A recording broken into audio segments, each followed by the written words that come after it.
He came to America with nothing, but his own cousin almost destroyed him. Miguel arrived in the United States with just $68 in his pocket and a backpack full of cheap clothes. He didn't know anyone except his cousin Ramon, who promised him a job, a place to sleep, and a chance to start a real life. Miguel believed him. After all, family was all he had. But the moment Miguel landed, nothing matched what Ramon had promised. Instead of the apartment he bragged about, Ramon shoved him into a cramped basement packed with 6 other workers. The job he offered was under the table, long hours and far below minimum wage. And every week, Ramon took half of Miguel's pay for rent, even though Miguel slept on a torn mattress beside a water heater. Still, Miguel didn't complain. He just wanted a chance. He worked quietly, saved every dollar, and learned English little by little. One day, Miguel discovered that Ramon had been lying to him and to everyone. Ramon was collecting full wages from the employer, paying the workers only a portion and pocketing the rest. He had been stealing thousands of dollars from immigrants who couldn't speak English well enough to fight back. And the person he stole from the most was Miguel. But Miguel didn't shout. He didn't argue. Instead, he made a plan.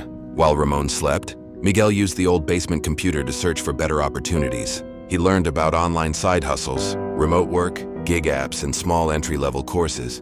After weeks of studying, he applied for a job as a warehouse associate, legit.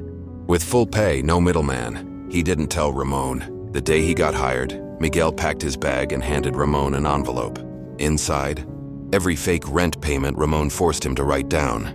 Numbers, dates, and stolen wages, organized for the authorities. Ramon froze. "You're not going to do this to me," he growled.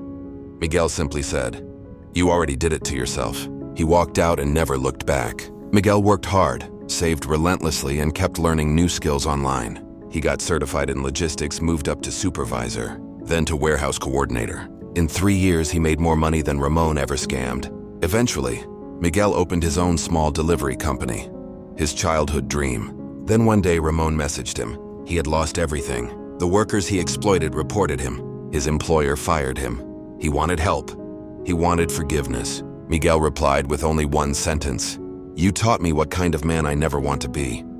Today, Miguel employs other immigrants, fair pay, safe housing, real opportunity. He became the person he needed when he first arrived. Because sometimes the people who try to break you end up building the strongest version of you.